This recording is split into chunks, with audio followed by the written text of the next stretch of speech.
welcome to Ecommerce Quick Fix Cross Border Magazine official podcast. Today is a happy day, it's a great day because we are with our friend Pavel Sakielar from Shopreturns. I don't know if I completely butchered your last name. Pavel, how are you? How's everything? I'm very well. You did it right. Yeah, it's okay. Thanks. I'm happy to be on the podcast. Thanks. Now, and we are happy to have you with us because we're going to be dealing today with a very complex, I think, very interesting topic, which is the situation post Brexit, isn't it? Yes, yeah. Let's talk about it because it's something that it's just the topic has disappeared when It the seems Brexit like started. It just disappeared. So let's talk about it. yeah. It seems like everybody forgot about that. I mean, like everybody forgot that the UK is no longer inside the European Union. So, like suddenly, so many things are happening at the same time that we just forgot about that. But let's start from the very beginning. Let's start with a myth-busting question. It is cross-border selling between the European Union and the UK actually harder today, or it's just different? Just different and just keep it simple. So because imagine before it was like shipping from Berlin to Amsterdam now you have to, if you want to ship to someone in London, you have to just process uh, clearance, you have to be prepared. So a little bit different, but it's just different. Eventually I would say that some businesses have just forgot that's so easy and just keep remember that it's hard and they stopped shipping. So that's, Mm. I think that's the major problem. Even the guys in UK have the same situation. I've heard that 50 something like 50% of small businesses has stopped or reduced shipping to EU. Mm. Because So they feel like it has become an unsurmountable issue, like a massive issue, a massive problem, and it is not true. It is just different. it's just different. Yeah, it's just different. So basically, if you prepare yourself, you should set up everything right. That's the probably a hard part. Then it just goes smooth. But you have to prepare. You have to learn what may come up, what can happen wrong. Yeah. Mm. So, technically speaking, shipping is not the main barrier right now. Which one is it? Yes, so shipping, I mean, you can say you can still deliver parcel from anywhere in Europe to UK in it's not set next day. It's not going to Hmm. be a next day, but few days, but still there are many options you have. So I would say if you inform your customer in the UK that it's not going to be fast as used to be, then it's fine. But the biggest pain is are the returns. This is Mm. where the problem comes Hmm. because yeah, That's precisely where shop returns comes in, isn't it? that's exactly we coming with the solution. So the main issue here, I mean, there's many problems on the way when it comes down to the returns, but just to first one, if you sell on marketplace, you have specific SLA, so you have to process refund and you have the time to refund the money. So if you don't have the process in place, you just have no solution. And this is the main issue why businesses stopped selling, don't start selling, or just lose money on selling. Yeah. Mm. I think you already mentioned perhaps the main issue, but in your position that you're fortunate in the sense that you're working with hundreds of sellers constantly, so you have a real grasp of the situation. Which one would you say are the two or three main break dealers, the deal breakers, the things that stop people from actually doing business with the UK, between the European Union and the UK? You know, I would say the first one is would be the lack of a localized solution for the returns. Hmm. So We're it, talking about logistics there, like warehouses, logistics. local warehouses, or places in which the package can be delivered. I would say more about the process how you're gonna handle Okay. your returns in UK, because it might be different for everybody. For like some smaller guys will say, okay, my product are so cheap that I will not just take Yeah. it back, I will just give away. Yeah. Yeah. Another guys we just maybe use some, maybe they have a friends if they are small guys. The bigger brands, they have their own operation, they run with 3PLs, so they have to have some kind of option for the customer, because it's really it's not uh, uh, it will not be profitable if you it's not going to be you're not going to make your customer happy if you don't provide the option for the returns. The another one is the option how you deliver the parcels. So you have two, basically, DDP or DDU. So first one, you are involved on DDU, you are not involved in the process of paying any duties, any VATs. This is what is done during delivery. And DDP, this is your fault. Of course, you have more work to be done, but believe me, your customer will appreciate the situation that they don't have to pay extra. So they're not gonna be surprised that there is something extra on top what they paid at the checkout. And I would say the third one would be like all this process from shipping to processing return to the customer service point, and then accounting.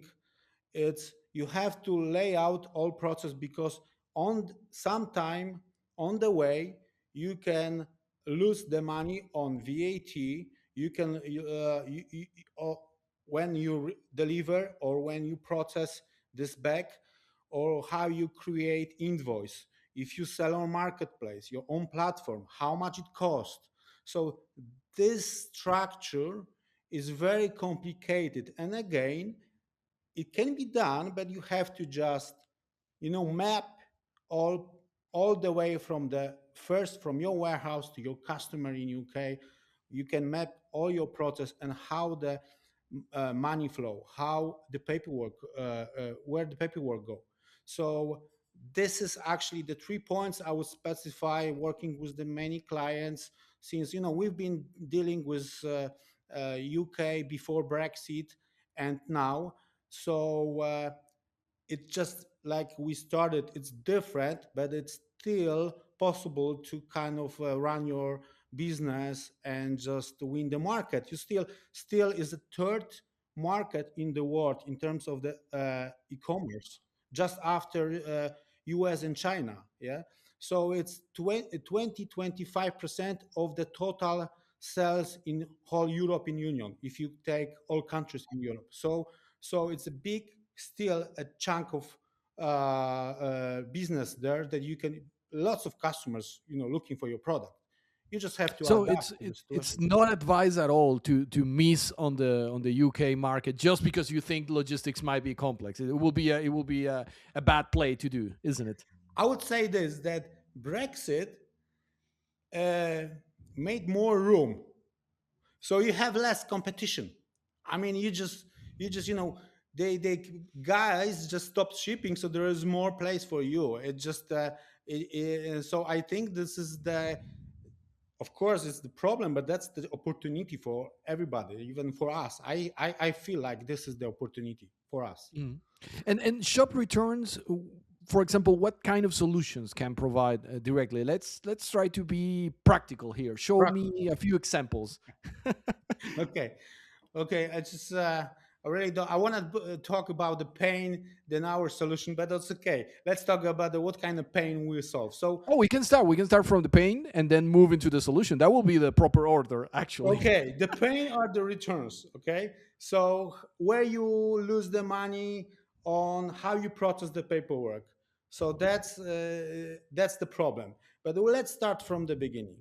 So it starts from first situation where you someone buys on your website. So either it's the marketplace or your own website, depending if this is below, if it's low value or high value.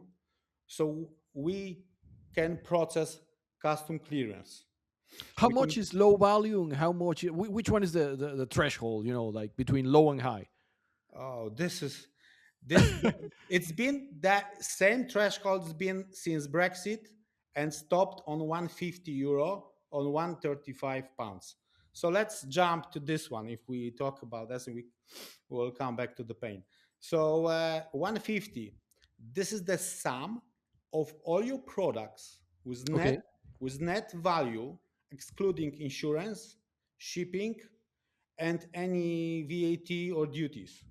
So tricky part is if your t-shirt is or pair of shoes is worth it of like 140 euro, and then you have, let us assume, 15 euro for shipping.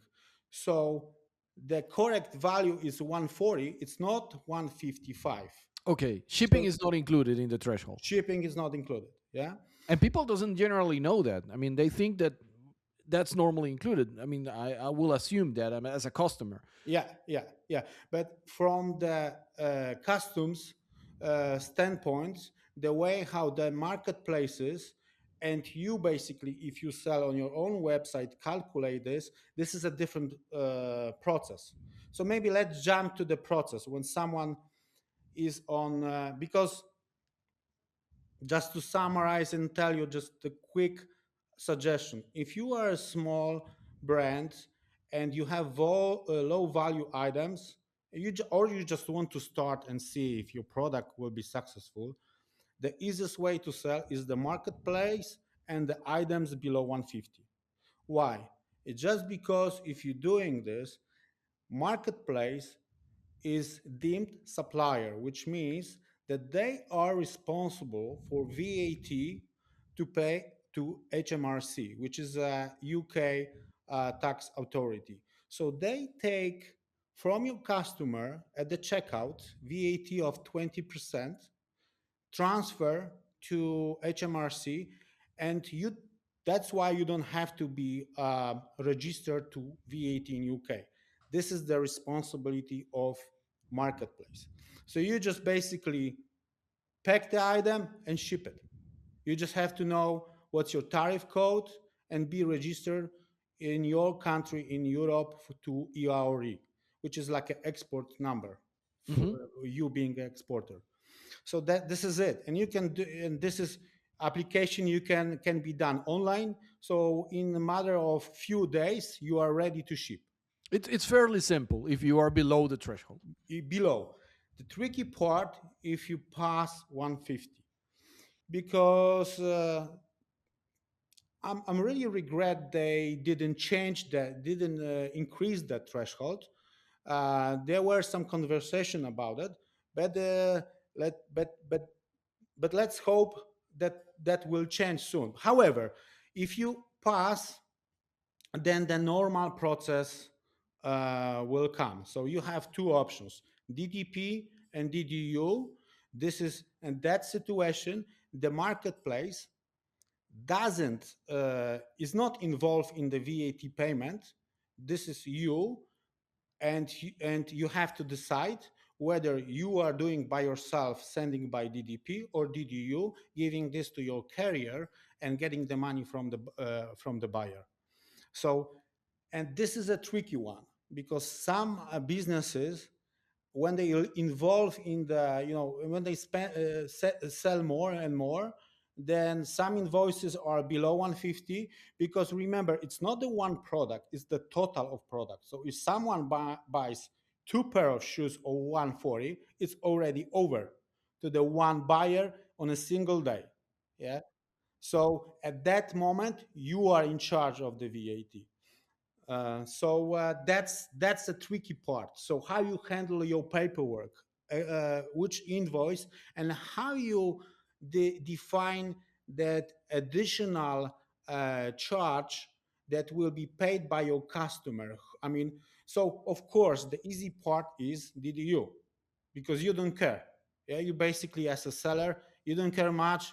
Okay, let the carrier take care of the VAT. But then your customer, they receive the item and they say, come on, I bought the item. I didn't expect any money extra. And, if they're buying some kind of a fashion or like pair of shoes and they are not sure if they're going to use it, so they have to pay VAT. And here is the problem, because if they want to return the VAT is paid, it's hard to get those VAT back. Yeah. So uh, so that's the one option. So let's jump a little bit. If you sell on your own website, if you are doing on your own website, again the threshold of 150 works. But the difference is that below 150 there is no marketplace. Then you are in charge of getting the money from the buyer, and you have to register to VAT in UK, and on your declaration you pay VAT later on. So it's not paid at the border. That's the easy part for shipping. That's why you see many options, many carriers providing delivery below 150, not above, because it's everything much easier in terms of the VAT, and there's no duties below 150. So and just to quickly, but nothing will change above. For your own website, you still DDP or DDU, just like we mentioned before. Hmm. Pavel, what about the double duty issue? I mean, this is a customer killer problem. Can you walk us a little bit about it? To tell us a little bit more about that, so people can actually understand what's going on, what they get charged twice for customs. Yeah, so you have to again map the whole process, and I will explain this by the example. So for example, you are selling again, let's keep it the same thing, a pair of shoes to Mr. Smith in London, one pair of shoe.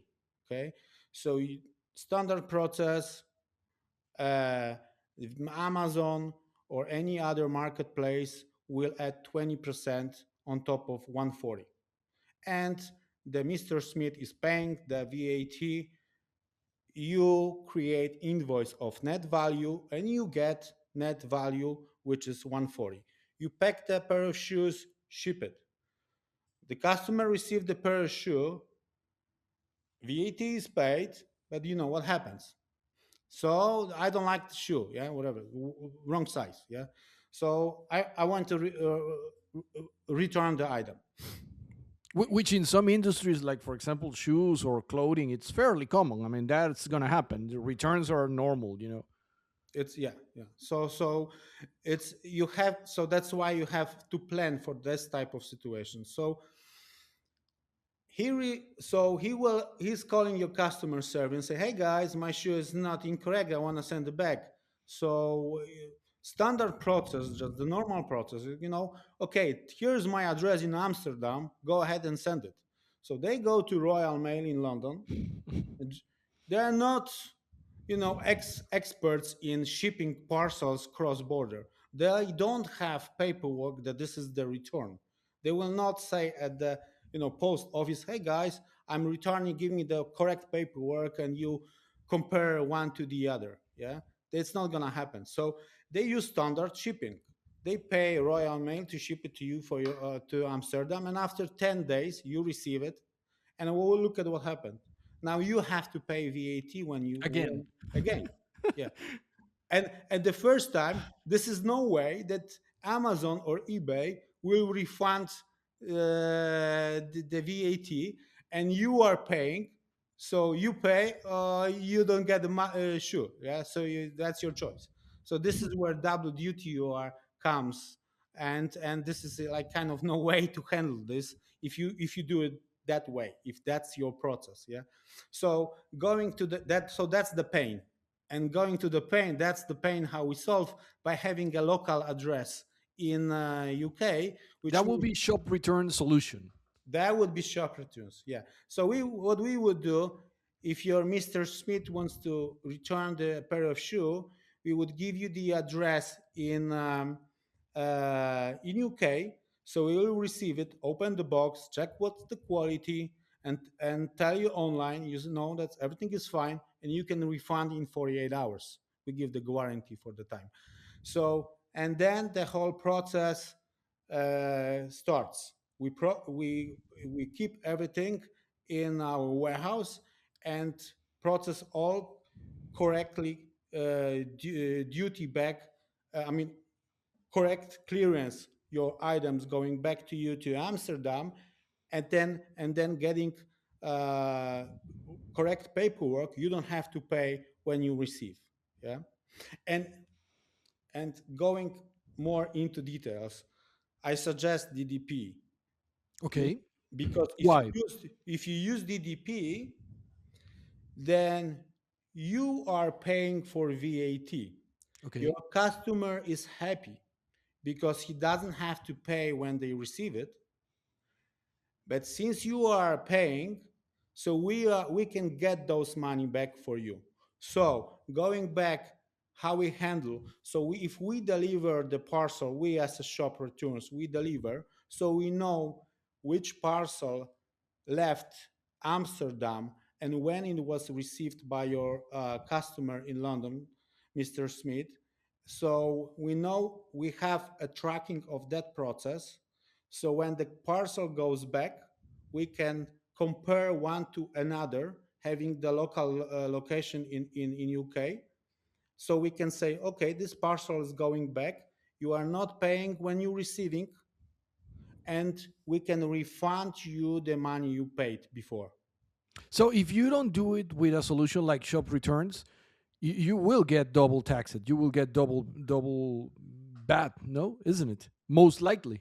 Most likely, if you follow the standard process. Now, this is something that even large brands shipping hundreds of orders per day don't really tackle down that issue. I mean, that's why I think the top management in each company should be aware of the issue. Just because there's, what happens if you have division logistics, accounting. Logistics wants to ship the parcel, accounting wants to pay VAT. Okay, they are afraid if you don't pay, they don't want to go. They want to pay. Marketing wants to sell. Yeah, sales wants to sell. So they don't talk between each other. That's why it's a top management decision how you actually keep the whole process mapped. Now, what happens if you even send parcel using DDP for high value products? You have to have the proper way of doing this in order to get VAT of on high value items paid, because it's not so easy. Because when you normal process is that you pay when you ship, when you receive. If you handle this normally the businesses know how to do it, because the big guys with the location inside UK, they can have the process that don't pay the VAT on import. However, the first phase is the problematic, because you have to ask HMRC to kind of refund VAT. So there are so there is a way, but however, yeah, it's possible. However, you have the structure for that. Mm. For a viewer that might be watching the podcast right now on YouTube and it's not fully aware of the difference between DDP and DDU, which one will be like the main difference, and why are you so keen on saying that this is strategic? This is very important. Why it's so important? I mean, imagine yourself being in living in the UK, and or the other way, if you are buying from someone in UK and you receive the goods, and courier is asking you to pay you more. Yeah. Mm. It So will be a whatever the boomer. It will number, be, yeah, it will be terrible. I mean, for yeah, me, it's a deal breaker. I mean, if I get the product now, I have yeah, to pay again. I feel like, yeah. ah, And you know what? It's just like this. You really want to have this item. If you really want to have this item, you will pay. This is the standard. I know from my experience, and even my clients are saying sometimes that they auto parts industry. Yeah, if you buy the part that is for your car and has to be fixed, you just pay. Yeah, you don't complain. But if you buy the product that you don't really need and can be, you can buy another day from someone else locally, then you will, of course, you will say, okay, keep it. Yeah, send it back. And the cost, and you pay, the seller will pay again for the parcel going back. So it's not, it's a loss sell, but also additional cost, shipping cost for the return. So that's why this is the process DDU, where you, as a seller, you do not pay anything. You just kind of move everything responsibility to the courier to get the money from the customer. That's why, from my experience, I don't have, I cannot recall even one company that that have any success in UK using DDU. That's why DDP is the breaker. It's the only option, the It, only it's viable option. in e-commerce. It's the only option technically. Now, Pavel, one question that as a consumer, if I buy a product, let's say I buy two pairs of shoes and I go over the 150, but I don't want to return both because one of them actually fits. So I just want to return the other pair of shoes, but it's in the same package. It was in the same. How does this work? So, so if you are in UK, Mr. Smith bought two pair of shoes. Yeah, so that's a little bit tricky because it was over 150. Yeah, so you paid already for VAT twice for two pair of shoes, but one is going back. Technically, That you, one is below, technically, isn't it? yeah, one, but you paid, but you, For so, both. so you didn't pay to Amazon, you paid to the carrier. So this is different structure now. Yeah. So now it's getting more complicated. How you gonna, what kind of solution you will provide, and how, I mean, if the customer really wants the money back, you are in trouble, because you will not get, 5 star on your Google or on your Yes. ratings. That's, that's actually really a pain, because in the end the brands get the bad feedback, not just because of, I mean, maybe if you are clear in the in instructions that, we, this is the process, but the, people nowadays, they don't read. Yeah, they just want to get the money and get this done. Yeah, they don't want to just deal with the pain of paying extra and returning, going to the post and deciding whether I'm gonna, what kind of options. Yeah, and nobody wants that. Everybody wants like the seamless experience. They just want to Yeah, get it done and as fast as possible. And if it's cheap, the better. yeah, Like yeah, yeah. So and then even you find the option for the customer, then the tricky part is to get the stock back to your warehouse in Europe. I mean, to kind of compare the refund, you have to kind of match with the shipments and putting the item on the stock.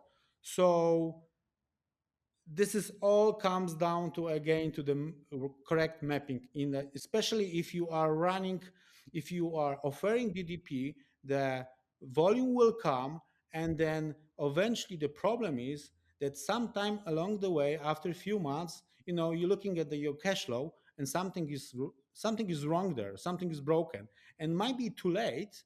It's just because you cannot really just call to HMRC, hey, 6 months ago I paid too much. Yeah.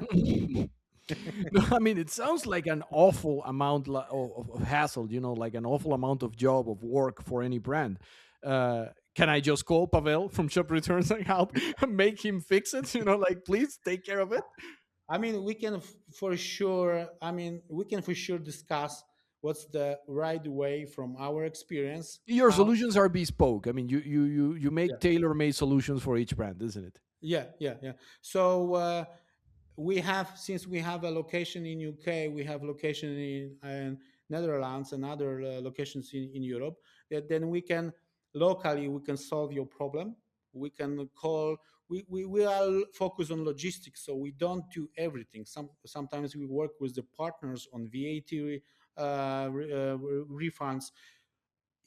I mean, I don't know, want to go into details, because there is a more, even now, new regulation in terms of the €3 additional charge on UK shipments going to Europe. So there's everything can be done. I mean, there is options, but you have to just speak to the right peoples. Yeah, so you have to find a solution. Hmm. And do you feel like the e-commerce ecosystem in the UK change a lot uh, pre and post Brexit? And if so, which ones will be the companies that actually won? Which ones are the winners out of this situation? I see losers and I see winners. The losers, for sure, are the middle and small businesses that have not adapted to the new way, just kept using the standard process, and also the fashion businesses because of return issue. Yeah, Just we it have is. It's spoken. extremely complex for that Yeah, industry, isn't it? yeah. Yeah. So both ways, from EU to UK and the other way. So that whole process is just broken. The winners are the big brands that are relocated to the other country or just come up with the solution, working with some partners. They can handle delivery and the returns. So there is a change. But again, always someone is losing and someone is winning. And out of those that lost, when would you say it's an issue of choosing the right partner, and when would you say it's an issue of poor internal setup? Oh, uh, Or is it always a problem of choosing the right partner? I think it's a both. It's like a chicken and egg problem. Yeah, you can. Nobody knows which one was first, you know. Which one was first? So I think that I would say I would start with kind of really understanding how it works right now, because some businesses are just surprised that they pass 150 and they should be paying VAT and they're not paying VAT. And then the problem comes if it's like 5 months pass and then you check what should be the price on your listings. Yeah. So that's the process. And then how you calculate the costs, shipping costs, returns. So that's the one. And the courier, it's, I would say, just after that, included in that whole structure process, that you have the right one who can handle outbound and inbound. Mhm. Do you feel like many merchants still use like the standard cross-border delivery setups, and that could be one of the reasons why they are failing? Yeah, yeah, that's right. This is actually this is the right way to say it, because if you are using the same process as was Brexit, it will not work. That's that's not gonna work, and just better just stop it. Why? I tell you just another example. If you are selling on Amazon low value item, something for 20 euro, and you don't have return address in UK, and Amazon will refund the money and let the customer keep the product.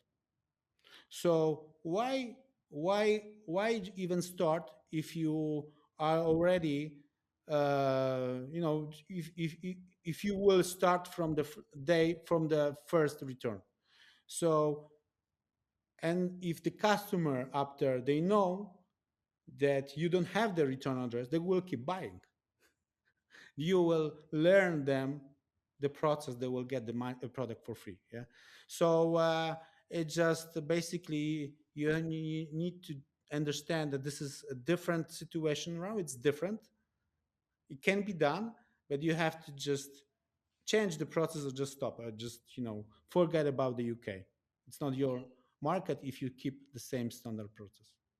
Now that you mentioned marketplaces, you have mentioned them multiple times during this podcast, but do you feel like places like Amazon, for example, have pushed so strong customer first policies that have created like a standard that is now forcing all the other merchants into fulfilling or complying with the same standards that Amazon is capable of offering, and maybe a brand that it's selling through their own website, it's not actually capable of having the same level of logistics that Amazon can do?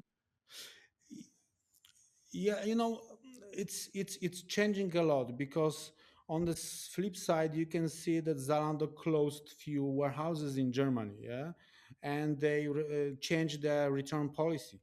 uh, so it's so that's why there will be also an option for some sellers to ship it directly from their own warehouse, just because the fulfillment by marketplace will be more expensive. So there is the other option that you can sell on many marketplaces, because it's promoted by the marketplace that can do it. Even you can sell a lot, but you have to deliver and process returns fast. Yeah. Especially I mean, I really believe in cross border, because especially in Europe, we have we are so close each other. Yeah, but we have so many barriers.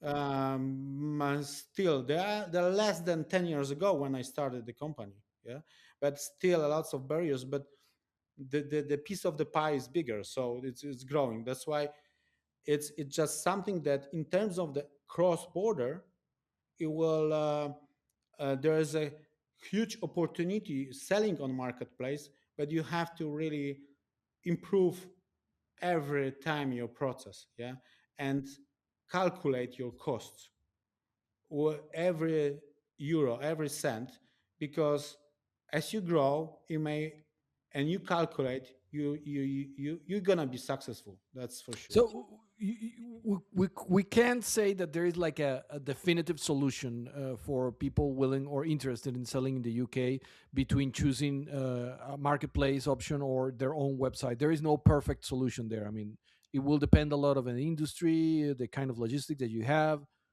I mean, I would say everybody has a different strategy, because if you are always selling on marketplace, then you will feel like this is the only solution, and you're not gonna look for the other. The only thing was changing in terms of the marketplaces. They still changing. Of course, there's Amazon, but there are many other, eBay, and any other are just showing up. So you have different options. However, if you are selling on marketplace and your own website,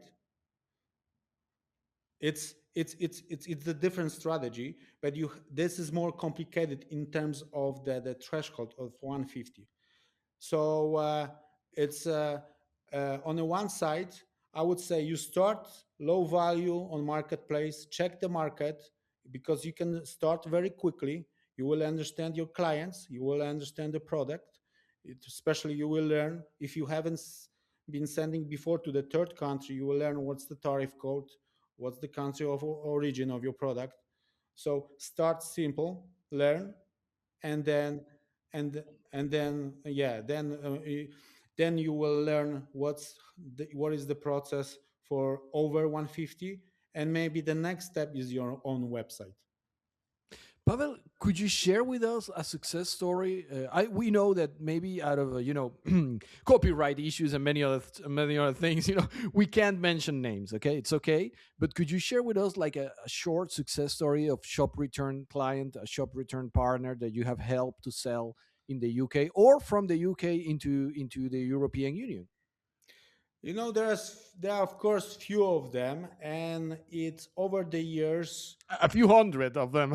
Yeah, yeah, but I'll maybe just overall, I would say that when Brexit first started in January 21, we were the only first beyond in Calais delivering the parcels, but the volume dropped, and then we gained more and more clients through the kind of learning what's the proper way, and if it's just to showing that this is possible. So, for example, just if you are asking me for one of the case, it's a tricky one. We had one customer sending before Brexit through his own business in UK, and then Brexit, shows up, and we're saying, okay, how are we gonna handle this? Is there any solution where we have the one business in Europe, second business in UK, but the customer is in UK. You don't want to ship to your business, but it's shipping directly from Europe. So we came up with the solution where the one business was selling the this particular client was from Poland. This Polish client was selling on the invoice to his company in UK, but the product was delivered to the customer. So the process was mapped. We kind of this is a different way than B2C. This is model B2B2C, but that customer just grew very fast just because he has his own entity in UK, based in UK, and then delivering directly from his warehouse in Poland to the customer in UK. It was so the speed time was delivery time was the same, localized address, fast processing of the return, and everything was mapped right. All documentation were correctly mapped, so we could um, uh, process returns the right way and the fast way. The other example is the huge fashion brand that when the Brexit come, then the system in Poland didn't really communicate it well to the company. This is a different situation because they had a company in UK. So just they closed the company in UK, moved all your stock to Poland, and were shipping directly from Poland. A huge client, however, the uh, we were able to keep the same delivery time as before Brexit. That's why they gain the clients again and with the same delivery option preferable by the customers with Royal Mail in UK, and they could increase the volume again. That's amazing. Pavel, we're close to the finishing of this episode, and I would like to ask you if you have to give one, only one competitive advantage for shop returns, which one would that be?